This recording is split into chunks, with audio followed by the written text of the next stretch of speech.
Ao discípuli et discípulas, chegamos à Lectio 3, depois de termos feito aquele voo panorâmico e descobrirmos que as palavras em latim elas são declináveis, isto é, os substantivos, os adjetivos e os pronomes sofrem alterações na sua desinência de acordo com a sua função sintática na oração, coisa que não acontece, por exemplo, na língua portuguesa. E nós vimos que, no caso, os substantivos, eles se dividem por 5 declinações. E, neste caso, nós vamos estudar, nesta lição, a primeira destas declinações, que é chamada a primeira declinação, que, nesse caso, se restringe a substantivos femininos e masculinos.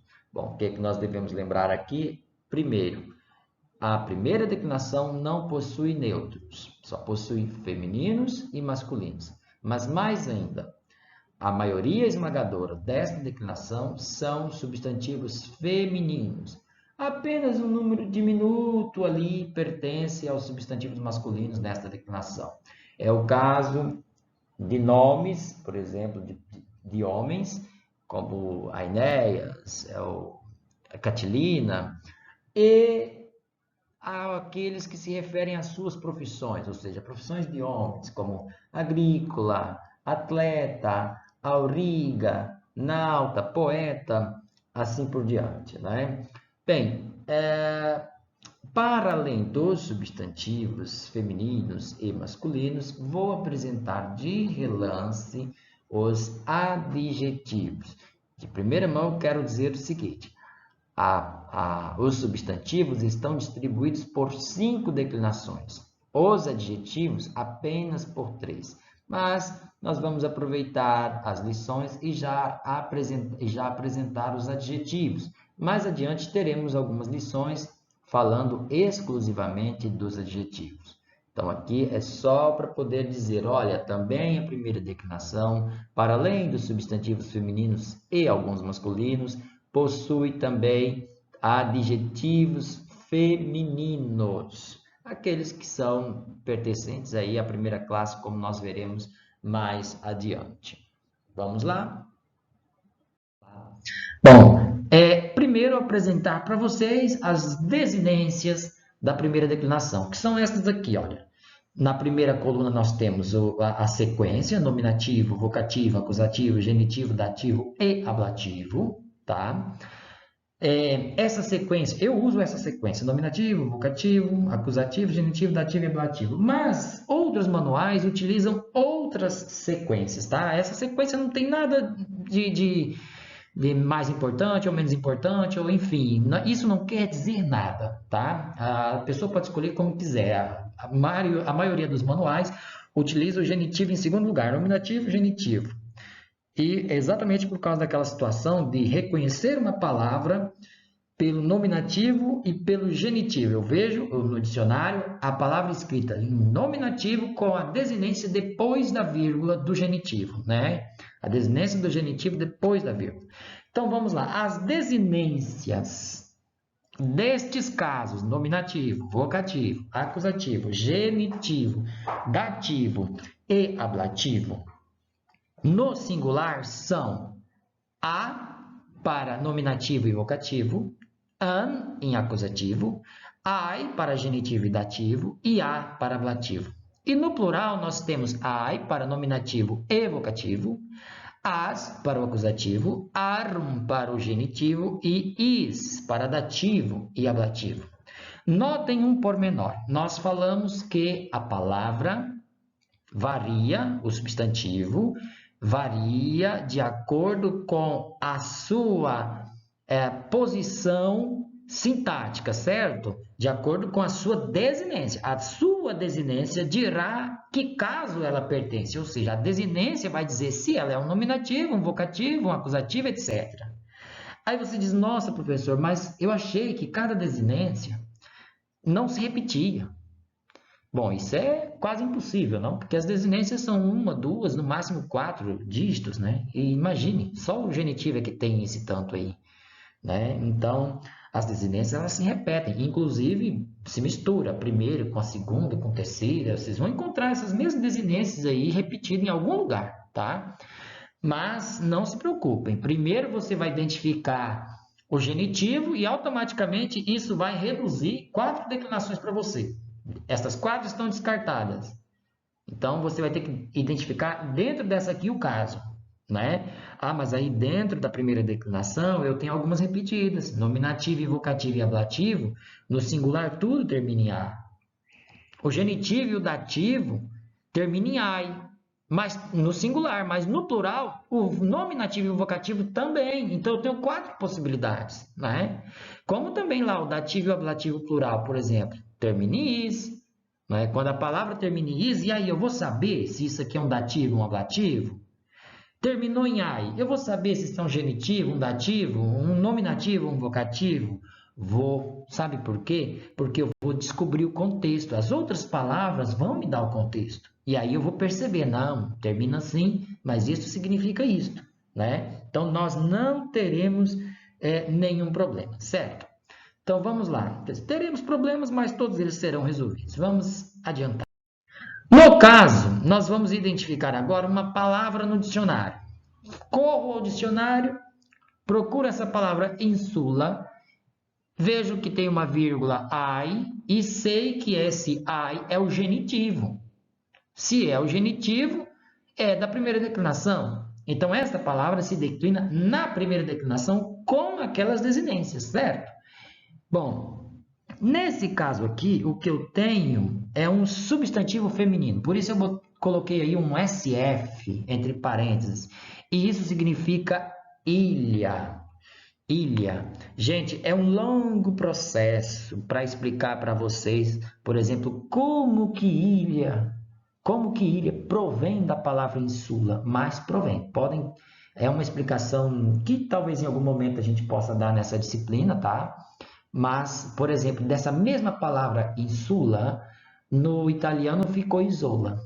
Lá no espanhol, isla. E aqui no português, ilha. Mas todas elas provêm do insula. E todas elas são de origem vulgar. Bom, às vezes, quando a gente diz assim que uma palavra é de origem vulgar, a pessoa pensa, nossa, isso é uma coisa ruim, né?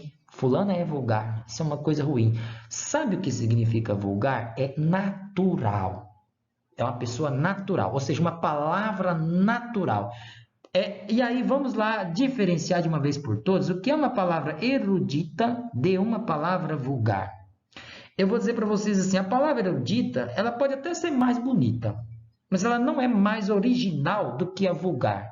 Para nós hoje, para nós. Por quê? Porque a vulgar, ela passou por transformações, foi falada aí durante 2.000 anos, 2.500 anos, vem sendo falada, né? E aí a pessoa vem falando, vou dar um exemplo aqui de uma palavra vulgar. Por exemplo, óculum.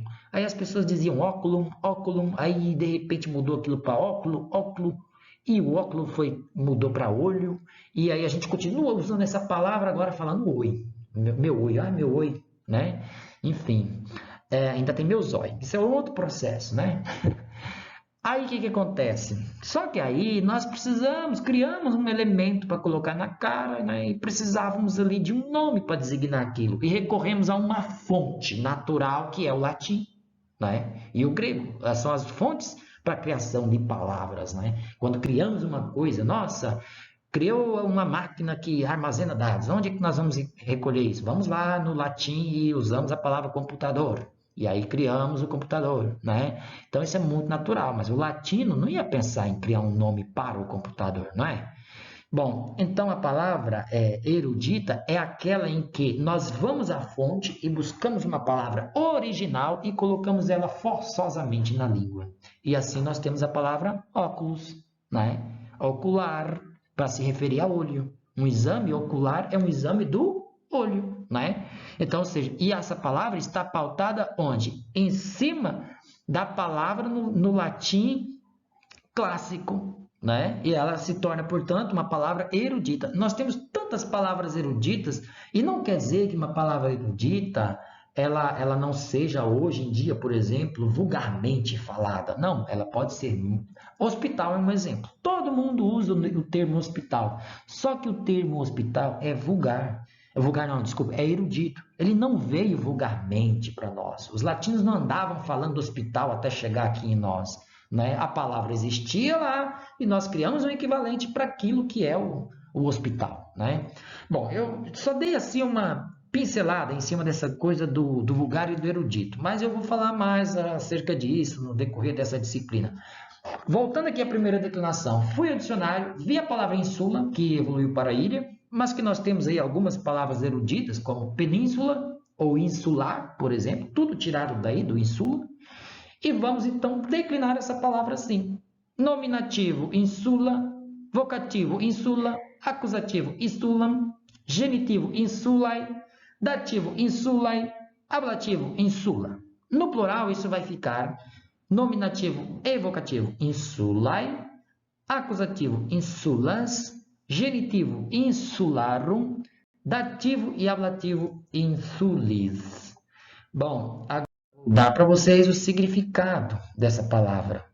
Né? É ilha, mas não é só ilha. Lembra que eu falei para vocês que o latim não tinha artigo? Quando eu pego um nominativo e traduzo por sujeito, automaticamente eu posso colocar aí essa desinência. Essa desinência, não, desculpa, esse artigo, a ilha, as ilhas no plural, por exemplo, né? No vocativo, ó ilha, ou no plural, ó ilhas. O acusativo, será a ilha, amo a ilha, né? No insulas, por exemplo, as ilhas, amo as ilhas, né? Genitivo, da ilha, das ilhas. Dativo, a ilha ou para a ilha. Eu coloquei o a porque eu tenho um pouco de espaço aí, precisava usar somente esse espaço, né? Ou como insulis, que será as ilhas. E o ablativo, olha, pela ilha e o plural pelas ilhas. Isso significa dizer, e aí vou passar aqui uma colinha para vocês que devem copiar aí no caderninho e deixar bem separado, que quando eu traduzo, normalmente posso usar esses artigos e essas preposições mais comuns. Não quer dizer que ela sempre vai acontecer, quer dizer que normalmente nós usamos estas desinências, esses artigos, eu estou com desinência na cabeça, né? Já falei isso algumas vezes. Nós usamos esses artigos e essas preposições comumente ao traduzir do latim para o português. Então, no nominativo, por exemplo, o sujeito sempre vai ter ali no singular um a ou um o. A aluna, o aluno. No plural, as alunas, os alunos. Né? O vocativo, eu vou colocar um o. Ó menino, ó meninos. Ou eu coloco uma vírgula, né? Menino, venha cá, né? Então eu coloco ali uma vírgula. Tenho que separar o vocativo obrigatoriamente por uma vírgula, né? O acusativo é muito parecido, gente, com o nominativo, tá? Ainda vamos falar um pouquinho sobre isso mais adiante.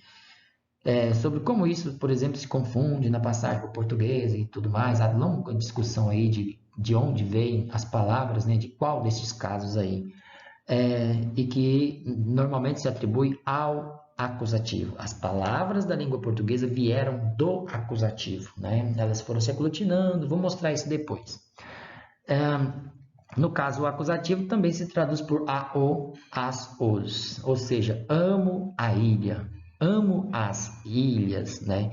Mas eu posso não colocar nada, posso dizer amo ilha, né? E aí não tem nenhum artigo aí, mas são artigos, tá? No caso do genitivo, nós colocamos aí preposições para poder dar um indício de posse, né? De, da, do, de, das, dos, né?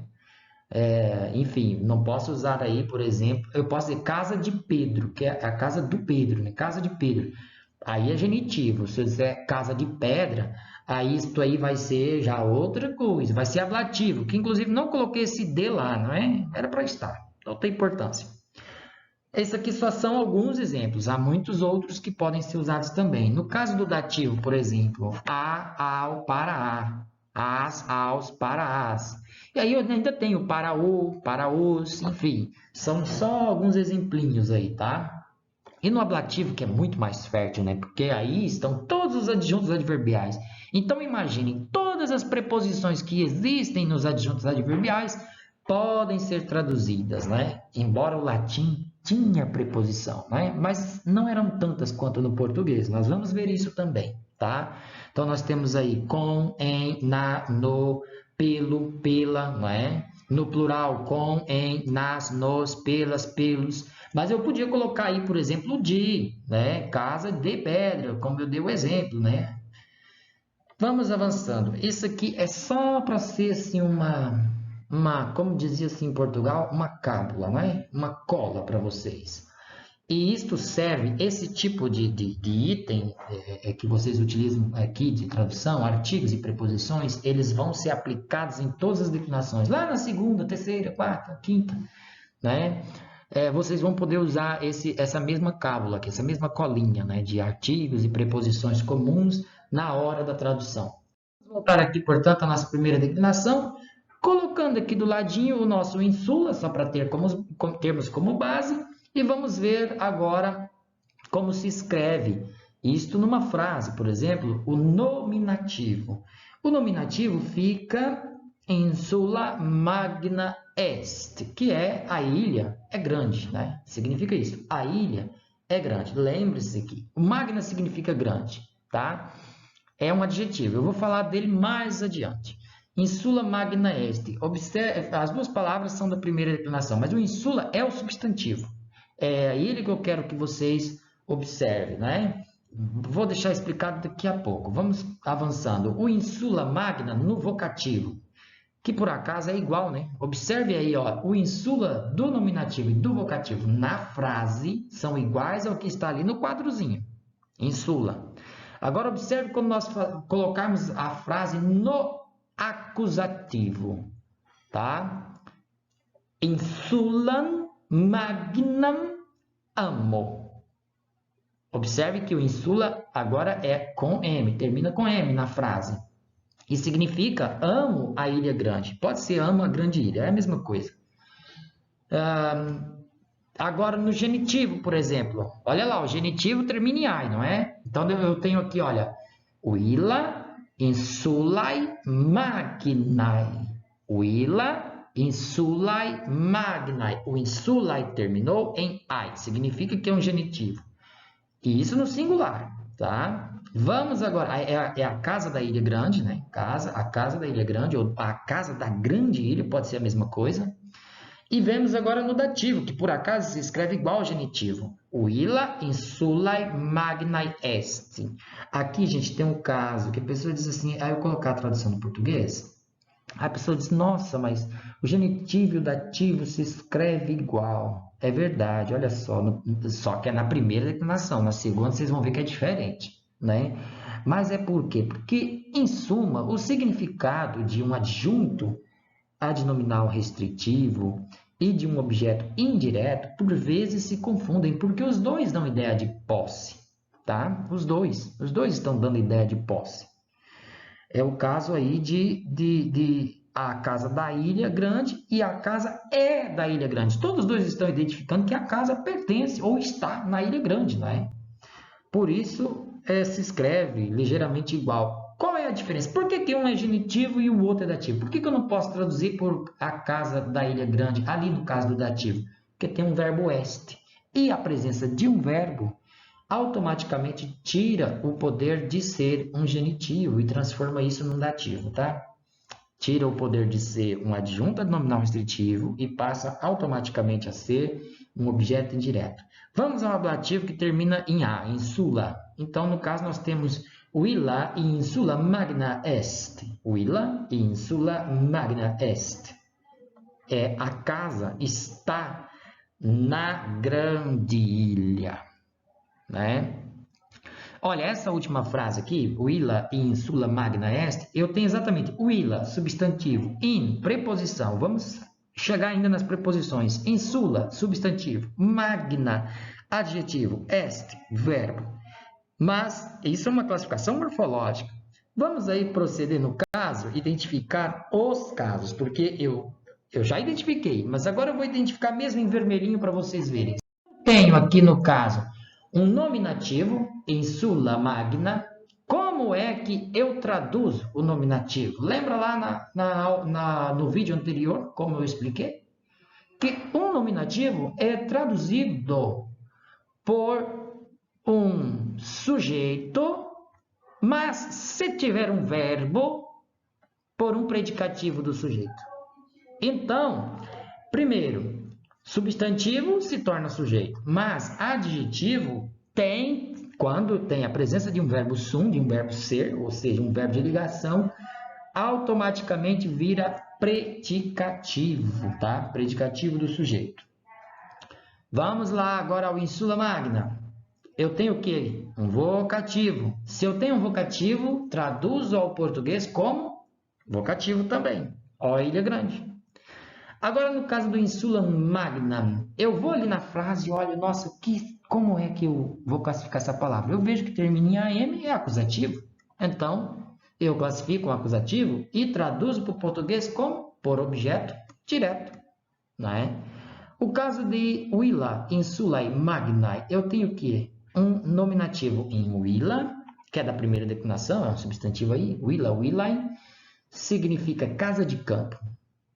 O significado exato é exatamente isso, casa de campo, porque casa da cidade é domus. Ainda vamos chegar nisso também. Ainda tem a palavra caça, que eu já expliquei num dos vídeos anteriores, que significa casebre, não é? Essa tendência do português de utilizar a referência à nossa casa, às vezes por eufemismo e às vezes por disfemismo. Às vezes chamamos nossa casa de rancho.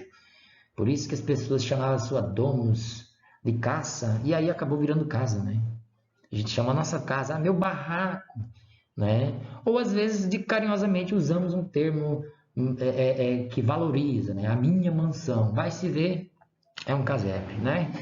Um nominativo se traduz por um sujeito, a casa. Willa, a casa. E se eu tenho agora um genitivo, eu traduzo o genitivo por um adjunto nominal restritivo, né? Bom, eu só quero lembrar que magna, como eu falei, é adjetivo.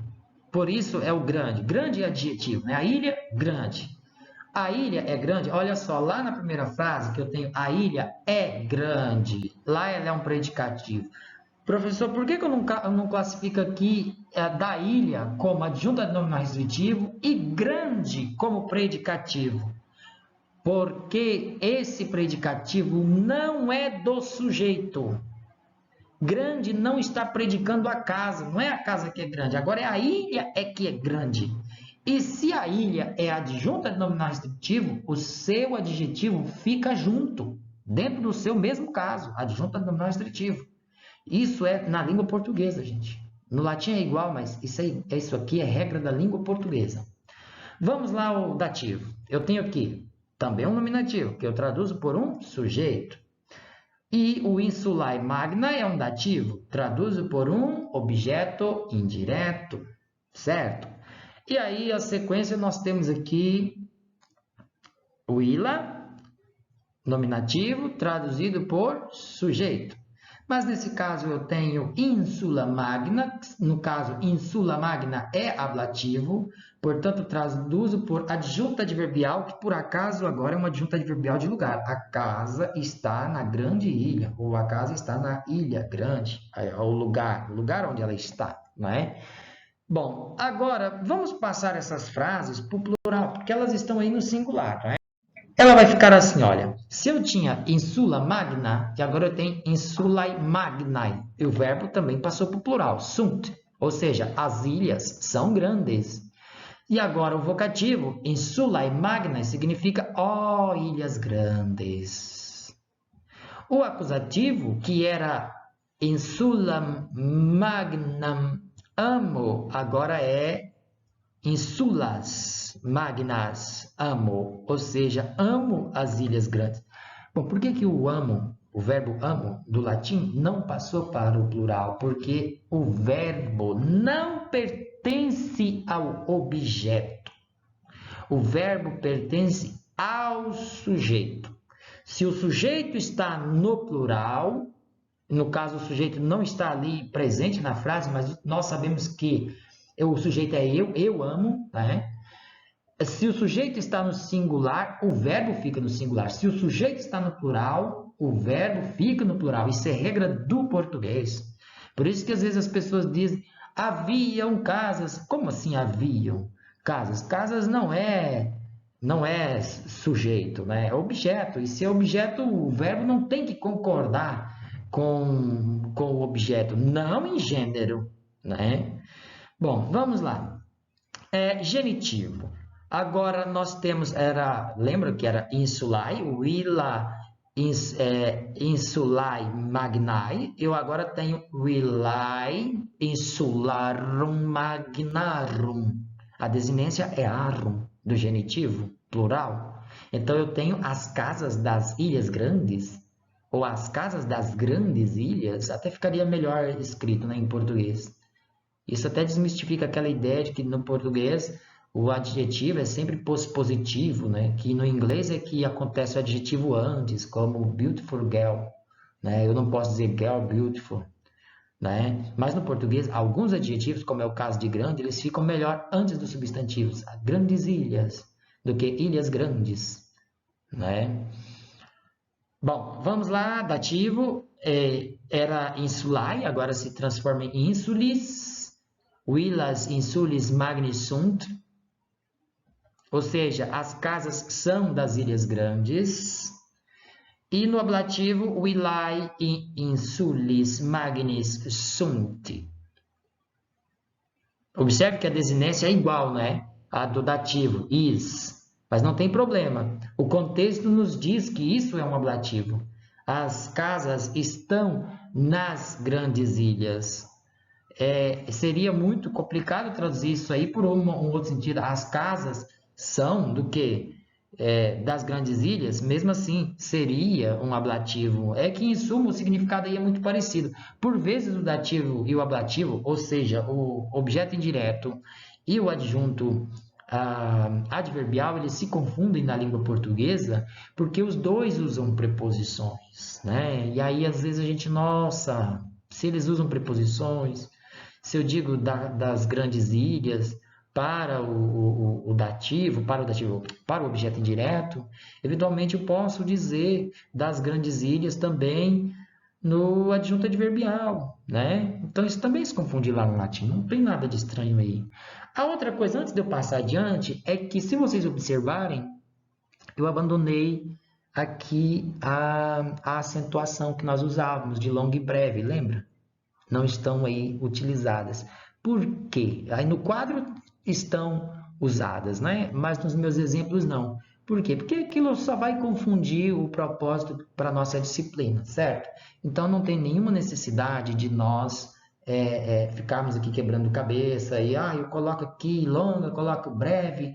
Não vai acrescentar. Vocês só querem utilizar o latim, o estudo do latim, para melhorar o seu conhecimento para ser um bom professor de língua portuguesa e ter um conhecimento diacrônico da língua, saber as raízes da língua portuguesa. Então, por isso, vamos deixar aí de lado a acentuação, né? Essa sílaba longa e breve. E quem quiser estudar Latim 2 como optativa, a gente pode voltar aí nessas acentuações e trabalhar. Certo, já estou vendendo meu peixe. Vamos lá, compare agora o plural e o singular. Por acaso, gente, como acabamos de ver o plural, eu vou colocar primeiro o plural, depois o singular. Olha aqui, nominativo, insulae magna sunt. Plural, né? O singular é insula magna est. Ou seja, o plural termina em ai, olha lá no quadrozinho da direita. O plural termina em ai, o singular termina em a.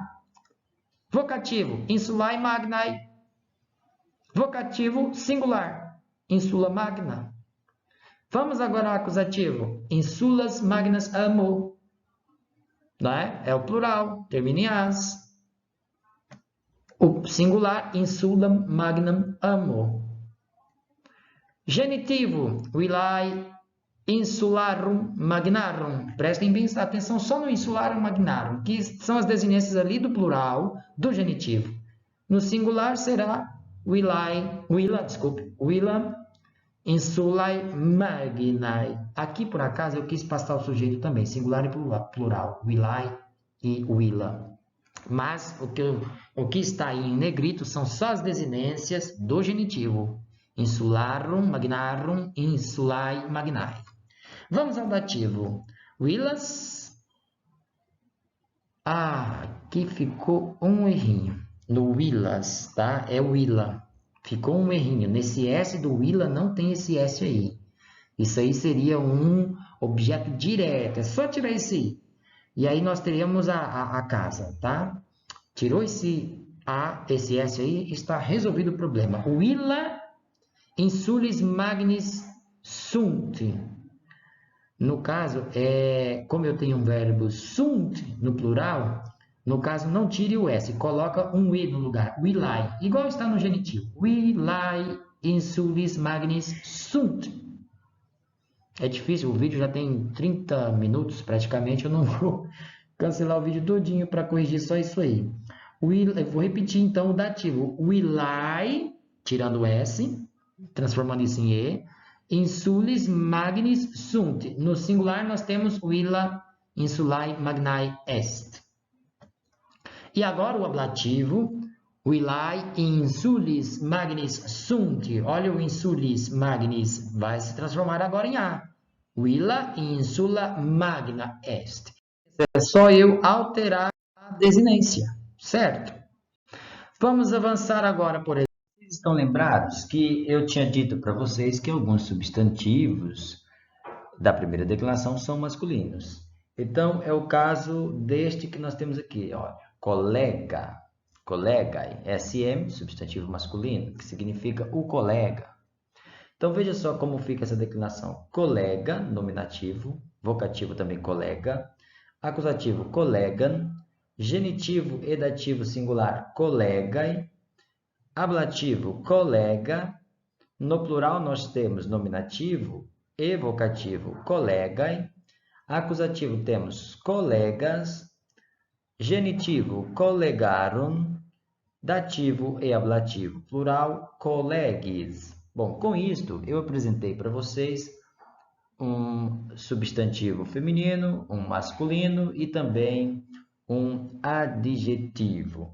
E daí, este substantivo masculino será interessante para nós percebermos, por exemplo, por que em português muitas palavras terminam em A, mas são substantivos masculinos.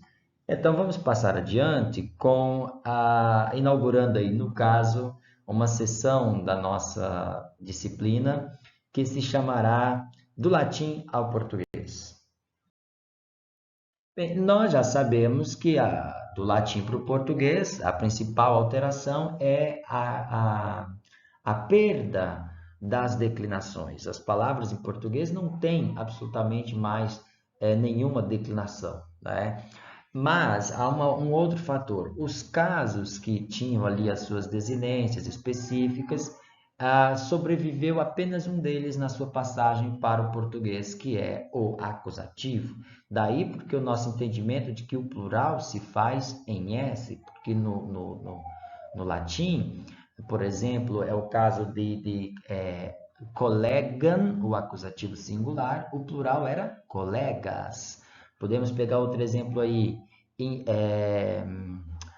poetam, poetas, rosam, rosas. Mas agora observe bem, pensando apenas unicamente na desinência AM e AS.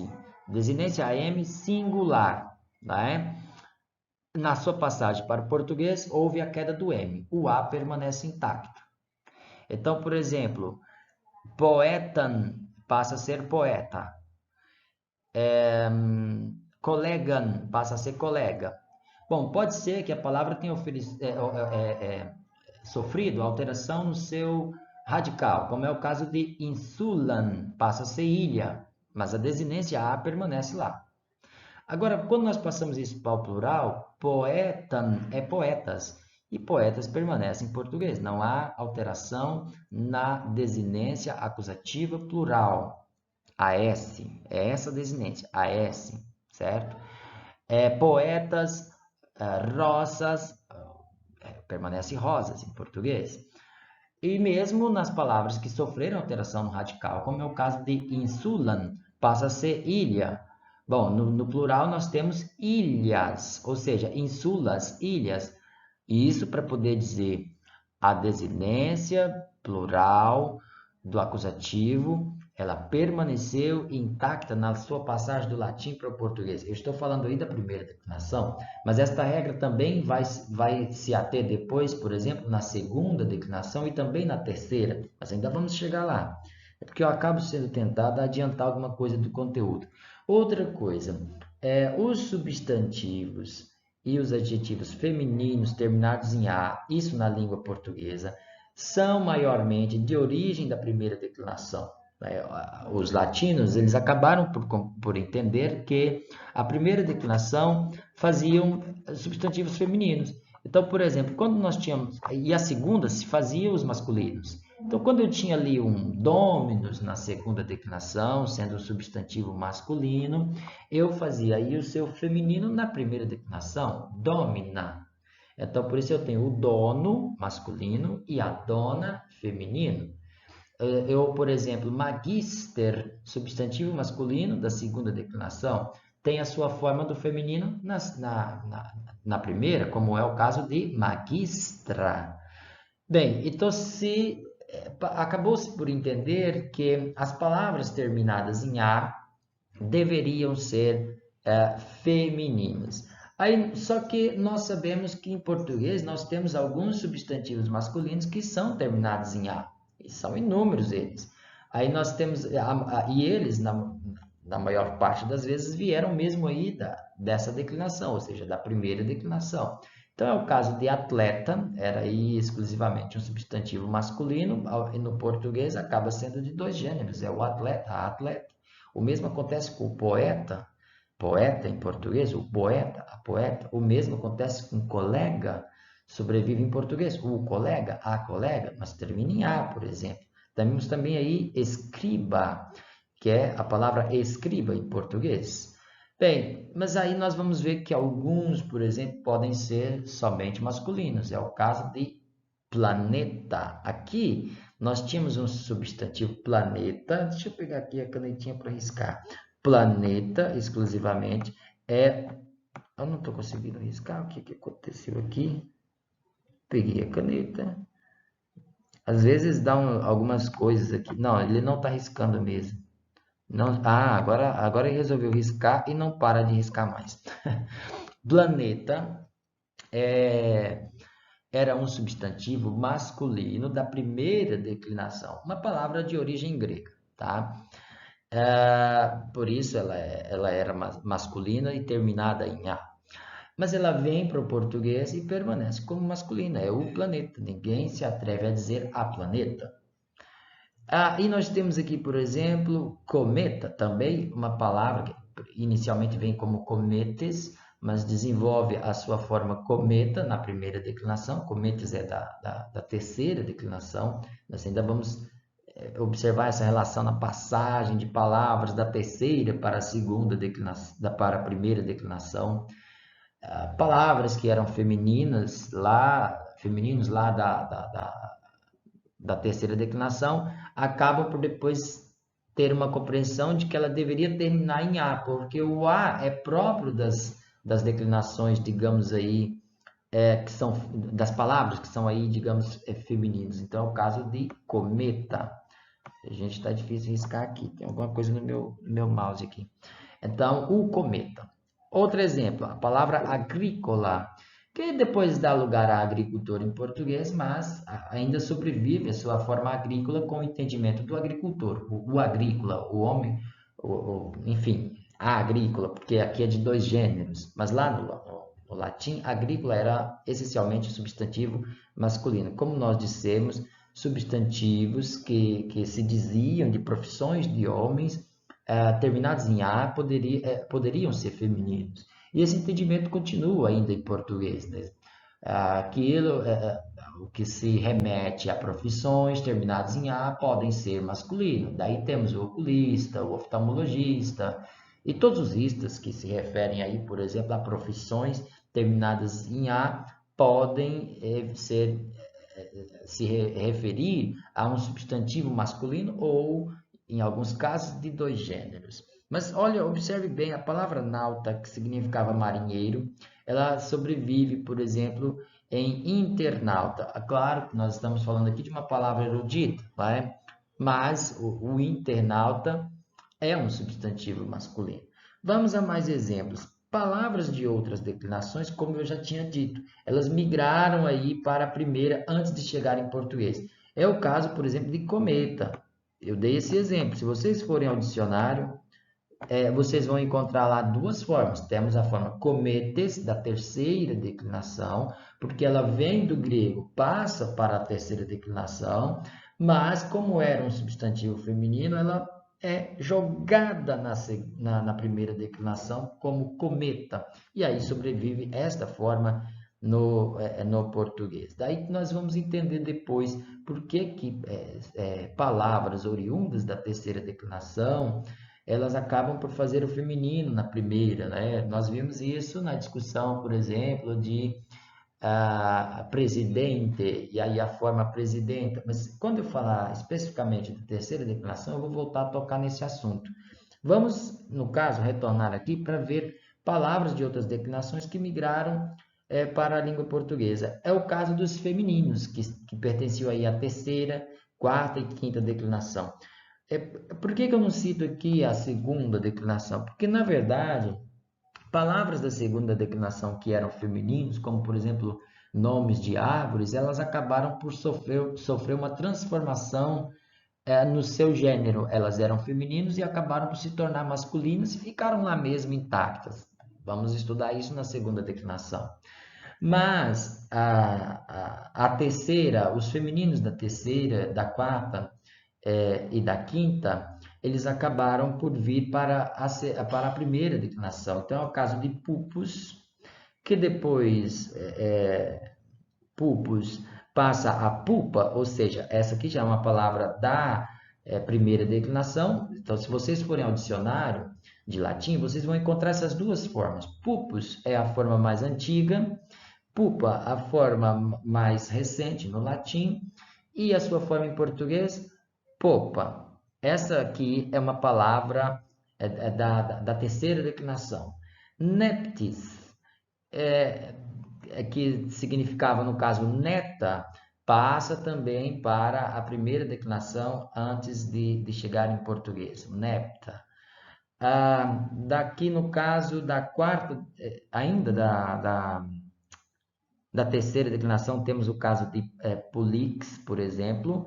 Polix passa a primeira declinação, pulica, e que depois se desenvolve aqui em português, pulga.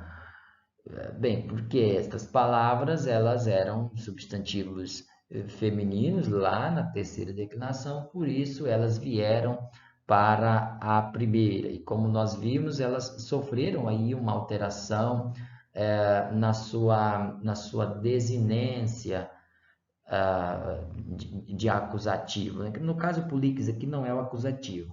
Aqui o polix ela está na sua forma do genitivo. A sua forma do nominativo não, do acusativo, seria poliques, ou poliken, que é a forma do singular, poliken. Vamos ver agora, por exemplo, palavra da quarta declinação que veio ao português, tendo primeiro passado para a primeira declinação. É o caso de nurros, substantivo feminino, passa depois a nora, como chega depois em português. E é o caso de sucros, que passa a sogra na primeira declinação para chegar depois em português mesmo como sogra. Sucros, socra, sogra. Né? Mas quando nós chegarmos na terceira e na quarta declinação, nós vamos voltar a fazer essa abordagem. Mas tem um outro elemento interessante, olha só. Dies era um substantivo feminino na quinta declinação. Só que nós vamos ver que também poderia ser masculino. E por ser feminino, ela foi compreendida depois como parte da primeira declinação, a palavra dia. E é de onde vem para a língua portuguesa, que curiosamente sobrevive na sua forma masculina. Ninguém fala a dia, mas é o dia. Por quê? Porque é um substantivo masculino. Outra palavra da quinta declinação é rabies, que passa aí a rábia e, por fim, a raiva no português. era um substantivo masculino, feminino da quinta declinação.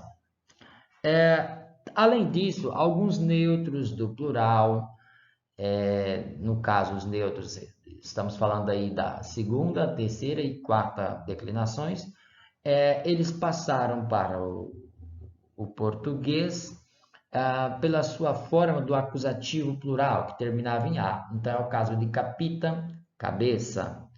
Lembrando que a sua forma nominativa é caput. Temos o caso de folha, que era folium, o acusativo singular, folium. Mas a sua forma do acusativo plural seria folia, e chega ao português como folha. Também é o caso de vela, no caso vela, velum, acusativo no caso é singular, vela, acusativo plural, chega ao português como vela. Mas, apesar destas palavras estarem aí no acusativo plural, capita, folha e vela, elas chegam a português não com o entendimento de que fossem plural, mas sim como singular. Então, além disso, houve uma alteração na forma, na compreensão de que o A pudesse identificar plural. Os neutros, o A, identificavam plural, mas na passagem para o português, essa desinência A passou a se restringir a substantivos maiormente femininos e alguns masculinos, como acabamos de ver. Estas regras não se aplicam aos adjetivos. Os adjetivos terminados em A serão sempre femininos.